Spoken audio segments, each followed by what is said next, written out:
Story 1. I had a lovely assistant. She was smart, funny, and talented, with a great attitude. She was married to a wonderful man and had two terrific teenage sons. She was diagnosed with cancer and went through chemotherapy. After 4 months, she was declared cancer-free. She returned to work, but 8 months later, her husband was diagnosed with an aggressive form of cancer. I guess the stress of caring for him became overwhelming because 8 months after that, she learned her cancer had returned and spread, becoming basically incurable at that point. I suspect the oncologist may not have been attentive when he declared her cancer-free, allowing it to spread throughout her body. On the day she shared this news with me over the phone, she also informed me that her sister had died of a heart attack.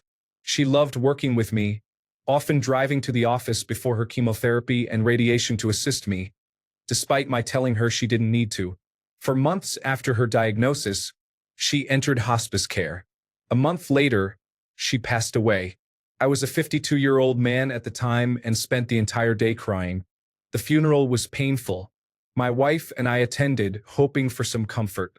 Instead, we heard a preacher delivering a fire and brimstone message, telling the congregation that if we didn't clean up our acts, we would face judgment just as Kelly was at that moment. I was furious at the insensitivity of it. 8 months later, her husband died. I attended his funeral, gave their sons my business cards, and told them I would do anything for them. They are both friends of mine on Facebook now, but we don't communicate much. I have reached out a couple of times to check on them, but they don't respond. I can't blame them. Talking to me would remind them of the ordeal they faced at too young an age. Story 2. I grew up in a small, religious community. The parents had been unable to conceive and adopted a young girl and boy, around 5 and 6 years old.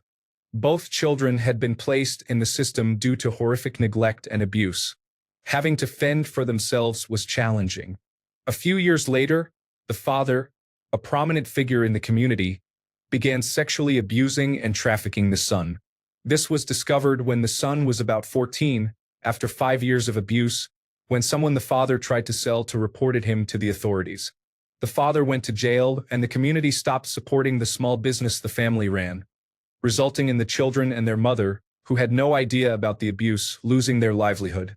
The daughter was also sexually assaulted by her best friend's father and was unfairly blamed for her best friend's parents' divorce.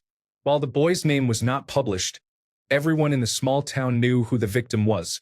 High schoolers can be cruel, and they began taunting the boy, who was still in public school, about his abuse. In response, the boy brought a gun to school, allegedly just to scare people and get them to leave him alone. He spent the rest of his adolescence locked up, making several escape attempts. Meanwhile, the mother's health deteriorated. She became confined to a wheelchair and lost toes, all while trying to raise her third child with severe developmental delays. Now in his 20s, the boy found some love and happiness, but then he was diagnosed with cancer and died, leaving behind a young wife and son. The mother passed away recently. I think about the boy often. He endured so much, from being a starving toddler to a constantly abused child, then a bullied teen, and finally being locked up into adulthood. His battle with cancer and premature death was tragic. He was such a kind person. There is so much more to this family's story, and I worry someone might recognize it. Story 3. Story of Junko Furuta. I cannot fathom the level of pain and desperation she must have felt. May God protect everyone from all evil. Story 4. A distant relative by marriage had schizophrenia. Once he stopped taking his medication, his behaviors escalated, resulting in the police being called dozens of times.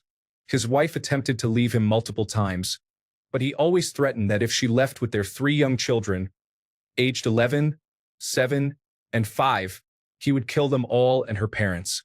He lived a troubled life involving all kinds of abuse, including toward animals, and had bars on the windows. He was a nightmare. He hinted to an elder at his church that he might kill his wife 3 weeks before he shot his 3 children. His wife set the house on fire and took his own life. This occurred in 1994. Story 5. A young boy my ex knew committed suicide. His older brother refused to attend the funeral.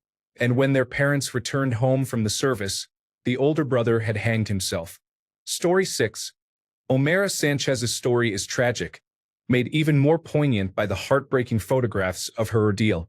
In summary, a 13-year-old Colombian girl was trapped neck-deep in water under debris following a landslide. Rescuers were unable to save her, and she remained in that position for 3 days while onlookers could do nothing but watch. It is incredibly difficult to witness. Story 7. A coworker, who is a former Navy member, was in a long-term relationship with his high school sweetheart. They have known each other since childhood. He joined the Navy because he could not afford college. After his service, they reunited and began dating, and everything seemed fantastic. A year later, he decided to go engagement ring shopping, planning to propose on his birthday as a surprise. She calmly and empathetically informed him that she no longer loved him and wanted to remain friends instead. They broke up, and months later, she tragically took her own life due to an overdose on opioids, stemming from numerous undiagnosed mental health issues. He still keeps the ring. Story 8. There are many stories to tell, but here's one about a boy and his dog. There once was a young immigrant from Norway who, along with one of his brothers, decided that the United States was the land of opportunity. The year was 1910, and they sailed on the Lusitania.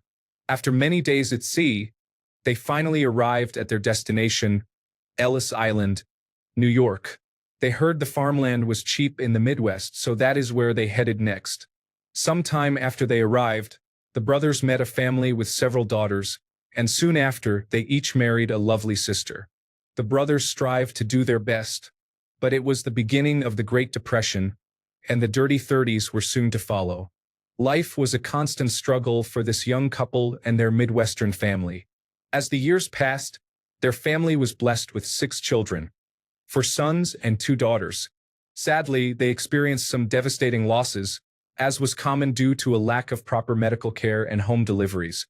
Their eldest daughter, 3 years old at the time and smart as could be, passed away suddenly one early morning from a devastating bout with the flu, an epidemic sweeping the land. They faced great hardships as life was a struggle for most during these desperate times. They learned to always put their faith in God to get them through. With little rain year after year, the crops dwindled. Though the farmer felt a calling to become a pastor of a church, his lack of English, along with his heavy Norwegian accent, held him back. Farming seemed to be the only logical option he had. Money was scarce, and they learned to live with the constant struggle just to survive. One day, an abandoned dog wandered onto their farm. Soon, the family began feeding it scraps when they could, but they had little food to offer. Their young children were happy to finally have a pet, a devoted dog to play with when they weren't busy doing their daily chores. After a year or two, the father realized he had to make a sad but necessary decision. It was nearly impossible to provide enough food for his growing family, and they had no crumbs to spare. He knew what he had to do. The farmer called one of his young sons out to the barn. This son was around the age of 10, and he happened to be the most sensitive of the 4 boys. Perhaps this was why the father chose him, trying to toughen him up or simply teach him a valuable life lesson. All he knew was that he had to do what was best for his wife and children. Once the farmer's son reached the barn, the concerned parent handed his young child his old hunting rifle. As he spoke in his broken English, he explained to his boy that they could no longer feed the stray mutt, the one that had become their family pet. Life was hard enough going to bed hungry every night. They could no longer share their meager food with a pet, a luxury they could not afford. The young boy's heart sank as he realized what his father expected him to do. It was time to put down their devoted family dog, the furry friend who waited for him to come home from school every day and followed him as he accomplished his daily chores on their basic South Dakota farm. Trembling in sadness, the child reluctantly aimed the gun and pulled the trigger while his father watched him carry out his bleak orders.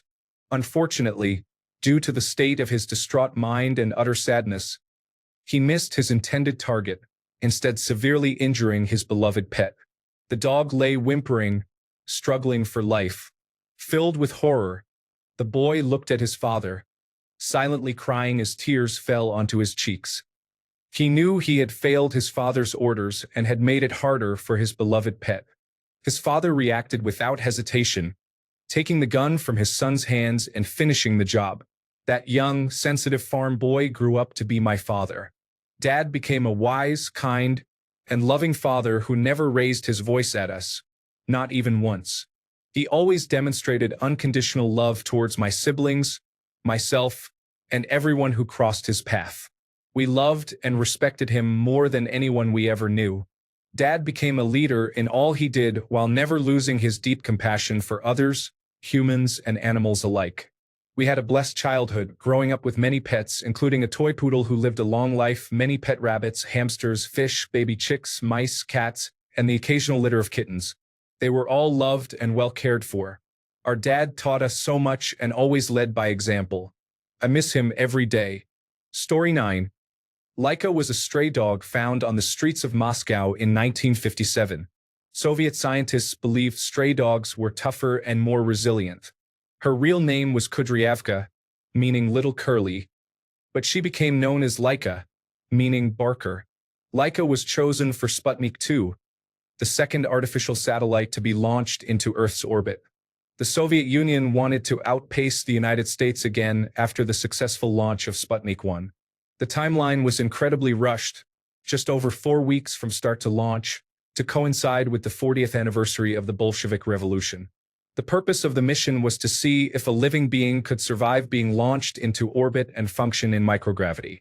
The Soviets knew Laika would not survive, as the technology to deorbit and safely return a spacecraft had not been developed yet.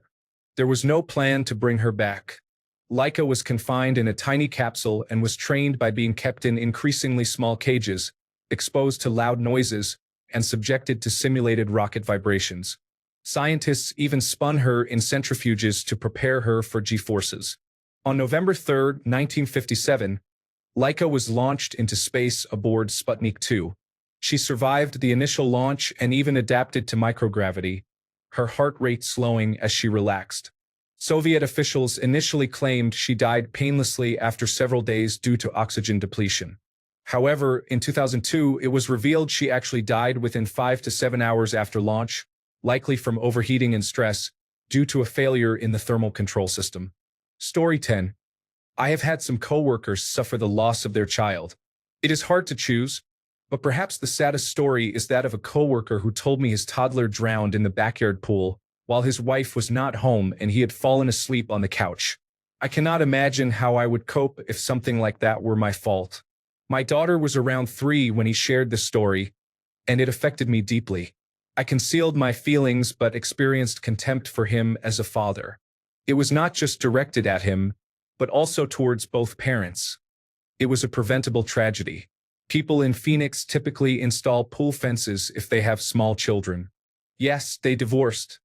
I have heard that many marriages do not survive such a tragedy well. Story 11. Long story short, my dad trusted my mom at the time. It has been over 7 years now. Mom left for another man, and life changed. My dad, my sister, and I now live in my grandmother's house. Story 12. This happened over the weekend. A mother elephant lost her calf in a road accident. I used to work in an elephant sanctuary. Some of the elephants remember me to this day. I used to go on elephant rescues. This hit me hard. Story 13. Christmas morning in downtown Montreal featured a clear sky and cold air. I woke up at 6 a.m. to prepare for Christmas Day at my friend's parents' house in rural Quebec. Looking through my apartment window, I saw a line of police cars blocking the entire neighborhood. When I went outside to inquire, I discovered there had been a murder-suicide on Christmas Eve in the building next to mine. A father killed the mother and then shot himself in front of their twin daughters. All day long, I thought about how Christmas Eve would be forever ruined for those 2 little girls. My mother shared with me that the saddest thing she has ever witnessed was her cousin's daughters sacrificing their entire lives to care for their little brother, who had severe autism after their parents had passed away. Eventually, the day came when they could no longer care for him, and they had to send him to a center. Both sisters were informed that he was unlikely to survive there for long, as most children do not make it when separated from their family and the comforts that come with it. Aware of this, they woke up that day, bathed him, fixed his hair, dressed him in a nice clean outfit, took several pictures with him, made his favorite breakfast, and then let him go. Witnessing all this and knowing it was their last goodbye was a heart-wrenching experience.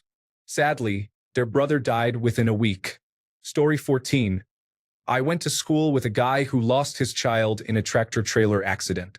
It completely crushed him emotionally and paralyzed his wife. His son was dead on arrival. The driver of the truck was very much at fault, resulting in a massive settlement. He ended up wasting most of the money in under 2 years due to greedy family members and their misguided business ideas. At one point, his mistress had her boyfriend kidnap him to try to get the rest of the money. Needless to say, he is now divorced and broke. Story 15. A mother from the school where I worked, which included pre-kindergarten and 3rd grade, murdered her 2 children and then took her own life. Story 16. I grew up in a small town. A kid I went to school with was a little odd. My mother drove his school bus, and he always sat by himself and never talked to anyone. I played baseball with him, and his dad was an umpire. He was a loner on the team as well. Fast forward a few years, and he was in high school. His parents had kicked him out due to his rage issues. He and his best friend decided to do something about it. They went to his home and shot his mother and father. As his mother lay dying, his younger brother, who was 5 at the time, cried on her. The older brother took him upstairs to take a bath. He drowned his little brother in the bathtub. After killing everyone in the house, they took off with some cash and headed south. After the news broke, they turned themselves in. Our tiny town was filled with news trucks, all broadcasting the tragedy. The son blamed it on a song that influenced him to commit the murders. Our town was never the same. This happened 30 years ago, and from time to time I think about it. Still bothers me. I saw the father and little brother the night they died, just hours before it happened. Whenever I go back to my hometown, I always take flowers to my grandmother's grave. I also put flowers on their 3 graves. I still can't believe it happened. Story 17. I once had a patient years ago who was alone when she passed away. She had no family and no next of kin, except for a neighbor who would check in occasionally. I found out why she was alone. In the 1950s, she was a serious victim of domestic violence, which nearly cost her life. The church said they would help look after her 3 small children while she sought better accommodation with her mother in another state. However, they did not follow through and gave the children to their father while she was away, making it impossible for her to get them back. After that, she was ostracized from her church community. The father turned the children against her, claiming she left them for another man, and she never recovered, as they would not talk to her again due to whatever he had told them. Thus, she lived alone, never remarried, and died without anyone by her side. I will never forget her. Story 18.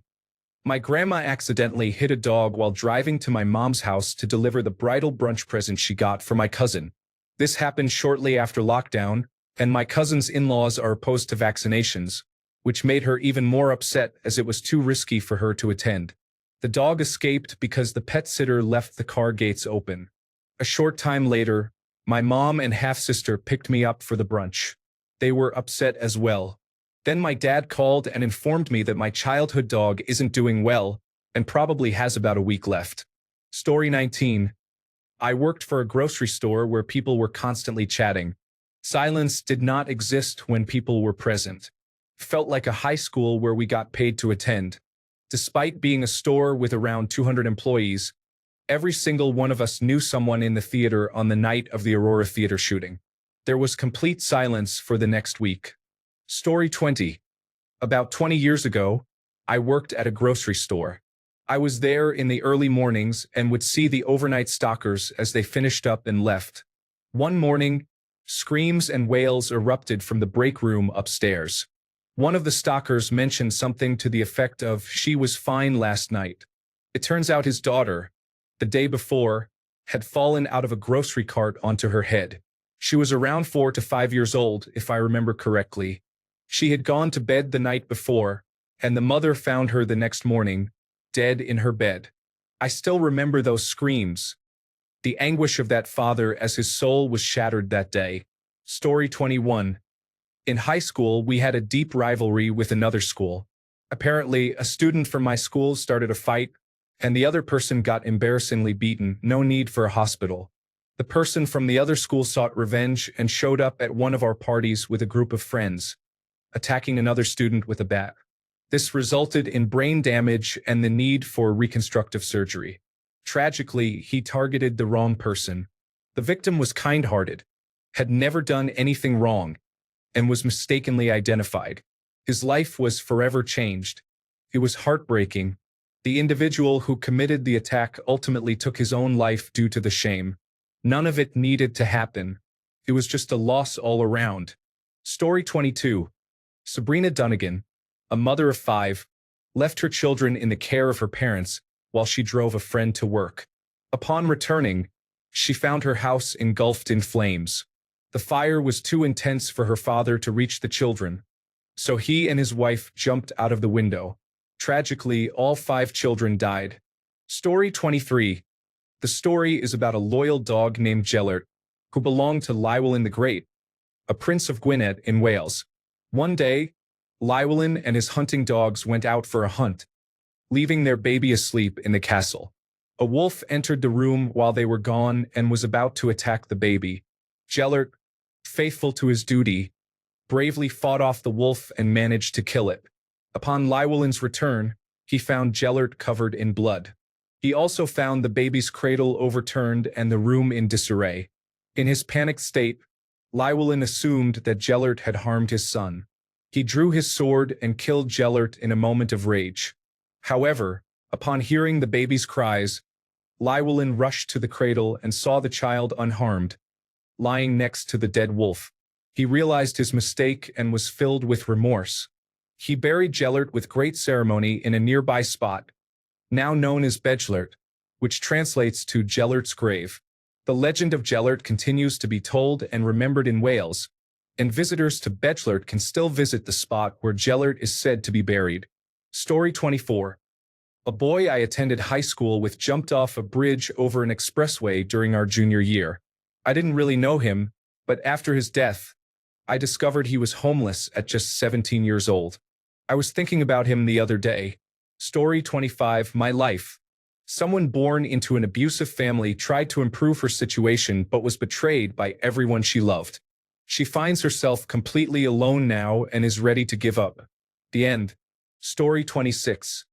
My mother abandoned us when my youngest sibling was 9. She slept with a man in her and my father's bed. My dad was being kind by allowing this person to stay temporarily at our home, only to be betrayed in the worst way. My brother needed our mom, but she neglected her responsibilities. This happened in the middle of a school day when our dad left town for a quick trip. It was sneaky. Now my brother is caught in a similar cycle, as he doesn't want his child to grow up without a family. It's tearing him apart, and he's letting his life slip away. It's sad to see so much potential in a human being. Story 27. I think of my ex-husband. He was abused physically, emotionally, and verbally by his mother and was sent to foster care, where he was further abused verbally, physically, and sexually by his foster family. He ended up in a youth detention facility after burning down a duplex and aged out of the system at 18. He spent most of his adult life desperate for his mother's love. She was one of the most shameless and manipulative people I have ever met. It was heartbreaking to watch this grown man do everything, even begging his mother to love him and be proud of him. He just couldn't understand or accept that his mother was not capable of those kinds of connections. She clearly had a personality disorder. Story 28. My nephew was born with barely functioning kidneys and spent the first 5 months in the hospital. Unfortunately, he went home to his neglectful mother, who refused to believe he was as sick as he truly was. She did not give him his medication or perform his feeding tube feedings correctly. He constantly ended up in the hospital with malnourishment and infections. Child Protective Services was called multiple times, but they never intervened. He would thrive in the hospital, gaining weight and becoming almost eligible for a donor kidney, only to return home, where he could barely function, then back to the hospital and repeat the cycle. His body finally gave out on New Year's Day at 2.5 years old, while his mother left him home alone to go party. I am still angry that nothing was done to protect him. He could still be alive if Child Protective Services had taken him and allowed me to raise him. He deserved so much better. Story 29. A man in my hometown worked 2 jobs for 3 years to pay for his fiancée's extravagant wedding, manicures, constant new clothes, a massive ring, her car, and insurance. They had been dating since 6th grade until after college. He sacrificed everything for her, his dreams and his desire to move out of state. 3 weeks after the wedding, she cheated on him with 2 men at a local bar. Later, she went home and told her new husband she just wasn't ready to be married, then left and moved in with one of the construction workers from that night. She took half of everything he earned. Story 30. Felicia Loalbo Melendez was an 11-year-old girl who was bullied at school for an extended period. She emailed the school to propose a program to support victims of bullying, but received no response. Shortly after, her father passed away from pancreatic cancer in his early 50s. 2 weeks later, she tragically took her own life at the age of 11. Story 31. A friend and his son died on December 24th. The father passed away due to an illness, and the son died in a car crash. Story 32. Jennifer Neville Lake. Her 3 children and her father were killed by a drunk driver. Then, on Father's Day, her husband took his own life. Recently, she lost her home to a fire along with all her family keepsakes. Story 33. The murder of Jennifer Doherty. Story 34. The story about how a once great nation voted a convicted felon into the highest seat in the land again. Story 35.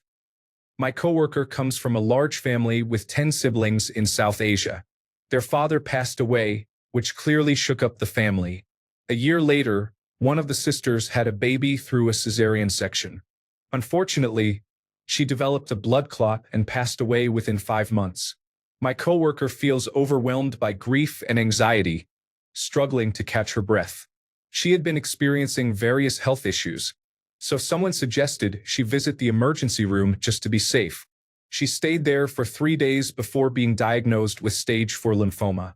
What began as 6 months of chemotherapy has turned into a year. A month after her diagnosis, a cousin died in a car accident. Now, almost 2 years later, their mother's kidneys are failing, and she is on dialysis. It feels as though that poor family cannot catch a break. The sisters are in their 30s, which is far too young for all of this. Story 36. I know this is minor compared to everything written here, but this is the story of Travis. Travis was a beagle. Beagles are not just always hungry, which is fantastic for training, but they are also notoriously loving and forgiving. There is a reason these dogs are the #1 breed used in laboratories for experiments. I have grown up with beagles and have yet to meet one that did not have a heart the size of a mountain and a stomach twice that size. This illustrates how completely and utterly abused Travis must have been. We met him at our local dog trainer, who also had a shelter. Half of the shelter was for dogs deemed not adoptable. Travis was one of them, and we met him when he managed to slip away while being led outside. Usually, Travis was very scared of men, but he ran up to my big dad and jumped up and down, wanting to play and get pets. We all immediately fell in love with him. He was the perfect dog. Cuddly, loved to play, an absolute clown, always up for walks, and also always ready to nap on the couch. Perfect 95% of the time, but sometimes something in him seemed to break, like a flashback to darker times. We learned that his previous owner had never let him outside, had hit him, and had starved him. Travis had to steal food, eat it as quickly as possible, and then he was hit for doing this. When he was rescued, he was skin and bones and would savagely bite any man who tried to get close. A beagle, biting and terrified. We rarely knew when he would enter a phase like this. Some of his triggers included being beneath a table or having something we did not give him, whether it was a tissue or food he had stolen. Sometimes it was just a sudden movement he did not expect. It was horrifying to see this absolute angel of a dog going feral, as if he were in a state of, "I am scared to die," I will defend myself with everything I have if you get close to me. In those moments, he did not see us. He was back in that bad place where he was abused. Sadly, my little brother was only 6 or 7 at the time, and I was around 10. After my little brother lost his gummy bears to Travis and tried to get them back, he got bitten, and my parents could not risk our safety for the sake of Travis. He was brought back to the shelter, where we visited him once a week and paid for all his expenses. Still, we all wanted to keep him. I am crying while writing this because he was such a good dog, so kind and loving. He deserved to have a good and happy life. But someone broke him and made him endure so much that a part of him never came back. I am still convinced that any other dog would have died or become completely feral after going through these experiences, but Travis wanted to be a good boy. More than anyone, he should have gotten a happy ending. His ashes are now with our other dog's urns because we wanted him to be home for his eternal rest. I miss him dearly. Story 37. So sad. Jesus Christ's crucifixion, the Bible, you and your salvation were destined even before the creation of the earth, before Adam and Eve's fall into sin. And yes, even Judas too. The Bible states, "And truly the Son of Man goeth as it was determined. But woe unto that man, Judas, by whom he is betrayed." The Bible mentions having the everlasting gospel to preach unto them that dwell on the earth, and to every nation, kindred, tongue, and people. The Bible says, "But with the precious blood of Christ, as of a lamb without blemish and without spot, who verily was foreordained before the foundation of the world, of the Lamb slain from the foundation of the world. According to the Bible, according as he, God, hath chosen us Christians, in him, Jesus, before the foundation of the world, that we should be holy, in hope of eternal life, which God, who cannot lie, promised before the world began. And I give unto them eternal life, and they shall never perish, neither shall any man pluck them out of my hand. Then shall the King say unto them on his right hand, Come, ye blessed of my Father, inherit the kingdom prepared for you from the foundation of the world." The Bible states, "Who hath saved us, and called us with a holy calling, not according to our works, but according to his own purpose and grace, which was given us in Christ Jesus before the world began." Our eternal souls existed too before the temporary earth was created. Now, to him that is of power to establish you according to my gospel and the preaching of Jesus Christ, according to the revelation of the mystery, which was kept secret since the world began. The Bible also says, "And to make all men see what is the fellowship of the mystery, which from the beginning of the world hath been hid in God, who created all things by Jesus Christ. We speak the wisdom of God in a mystery, even the hidden wisdom, which God ordained before the world unto our glory. For by him all things were created that are in heaven and that are in earth, visible and invisible, whether they be thrones or dominions or principalities or powers. All things were created by him and for him. He is before all things, and by him all things consist. And when all things shall be subdued unto him, then shall the Son also himself be subject unto him that put all things under him, that God may be all in all." Thanks a bunch for sticking around till the end of the video. Remember to subscribe, and until next time, stay awesome and goodbye.